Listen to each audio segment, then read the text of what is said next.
ചക്കരക്കോഴി. ഒരുപാട് ദൂരെ ഒരു കാട്ടിൽ ഒരു കോഴി ഉണ്ടായിരുന്നു. ചക്കരക്കോഴി എന്നായിരുന്നു അവളുടെ പേര്. പേരുപോലെ തന്നെ അവളെ കാണാനും നല്ല ഭംഗിയായിരുന്നു. കാട്ടിലെ എല്ലാ മൃഗങ്ങളോടും വളരെ സ്നേഹത്തോടെയുള്ള പെരുമാറ്റമായിരുന്നു അവളുടേത്. വളരെ ബുദ്ധിമതിയായ അവൾക്ക് നല്ല ഭംഗിയുള്ള ഒരു വീടും ഉണ്ടായിരുന്നു. അങ്ങനെയിരിക്കെ ആ വീട്ടിൽ അവൾക്ക് കുറച്ച് കുഞ്ഞുങ്ങളുണ്ടായി. ചക്കരക്കോഴിക്ക് തൻ്റെ കുഞ്ഞുങ്ങളെ ജീവനായിരുന്നു. എല്ലാ ദിവസവും അവൾ കുഞ്ഞുങ്ങൾക്ക് അവർക്കിഷ്ടമുള്ള ഭക്ഷണമൊക്കെ ഉണ്ടാക്കി കൊടുത്തു തുടങ്ങി. അങ്ങനെ ചക്കരക്കോഴിക്ക് കുഞ്ഞുങ്ങളുണ്ടായ വിവരം കാട്ടിൽ പാട്ടായി. കേട്ടവരൊക്കെ ഓരോരുത്തരായി ചക്കരക്കോഴിയെയും കുഞ്ഞുങ്ങളെയും കാണാൻ വരവായി. എല്ലാവരെയും അവൾ സന്തോഷത്തോടെ വരവേറ്റുകൊണ്ടേയിരുന്നു. അങ്ങനെ ഇരിക്കുമ്പോൾ ഒരു ദിവസം ആ കാട്ടിലെ അപ്പുകുറുക്കൻ ഈ വാർത്ത കേൾക്കാനിടയായി. അമ്പടാ, ചക്കരക്കോഴിക്ക് കുഞ്ഞുങ്ങളുണ്ടായെന്നോ? പണ്ടേ ഞാൻ അവളെ നോക്കി വെച്ചതാ. പല തവണ ട്രൈ ചെയ്തു, പക്ഷേ എന്നെ പറ്റിച്ചു കടന്നു കളയും എല്ലാ തവണയും. എത്ര കാലമായി ഒരു കോഴി പൊരിച്ചത് കഴിച്ചിട്ട്. അപ്പുകുറുക്കൻ്റെ വായിൽ വെള്ളമൂറി. കൊതിയാവുന്നു ആലോചിക്കുമ്പോൾ തന്നെ. ഇപ്രാവശ്യം കുഞ്ഞുങ്ങളുള്ളതുകൊണ്ട് അവൾക്കെന്നെ പറ്റിച്ചു പറന്നു പോകാൻ പറ്റില്ല. തള്ളയെയും കുഞ്ഞുങ്ങളെയും ഇന്ന് ഞാൻ പൊരിച്ചു തിന്നുന്ന ദിവസമാ. ഇതും പറഞ്ഞ് കുറുക്കൻ തുള്ളിച്ചാടി ചക്കരക്കോഴിയുടെ വീടും ലക്ഷ്യമാക്കി ഓടി. ചക്കരക്കോഴിയുടെയും കുഞ്ഞുങ്ങളുടെയും ഉച്ചമയക്കത്തിന്റെ സമയത്താണ് ഒരു വിളി കേട്ടത്. എടിയേ ചക്കരക്കോഴിയേ, നീ ഉണ്ടോ അകത്ത്? എത്ര കാലമായി നിന്നെ ഒന്ന് കണ്ടിട്ട്.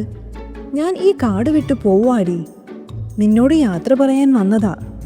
ഒന്ന് പുറത്തിറങ്ങി വന്നേ, ഒന്ന് കാണട്ടെ നിന്നെ.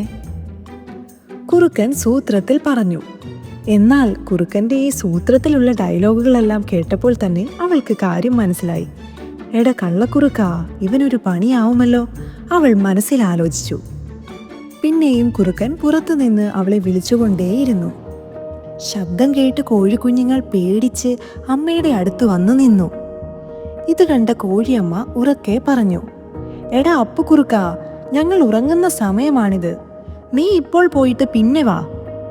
എന്നാൽ ഇത് കേട്ട കുറുക്കൻ പറഞ്ഞു, ഞാനിവിടെ വെയിറ്റ് ചെയ്യാടെ, നിന്നെയും കണ്ടേ ഞാൻ ഇവിടെ നിന്ന് പോകുന്നുള്ളൂ എന്നും പറഞ്ഞ് അവൻ വീടിനു പുറത്ത് കാവലിരുന്നു.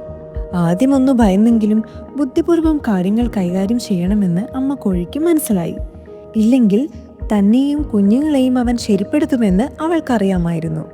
കുറച്ചു സമയം ആലോചിച്ചിട്ട് ചക്കരക്കോഴി പറഞ്ഞു, എന്നാൽ നീ അവിടെ കുറച്ചു നേരം ഇരിക്ക്. എന്തായാലും സിംഹരാജൻ എൻ്റെ കുഞ്ഞുങ്ങളെ കാണാൻ ഇപ്പോൾ വരും. അപ്പോൾ ഞാൻ വാതിൽ തുറക്കാം. നമുക്ക് എല്ലാവർക്കും കൂടി കുറച്ചു സമയം മിണ്ടിയും പറഞ്ഞും ഇരിക്കാമല്ലേ? ഇത് കേട്ടതും, എന്താ നീ പറഞ്ഞേ?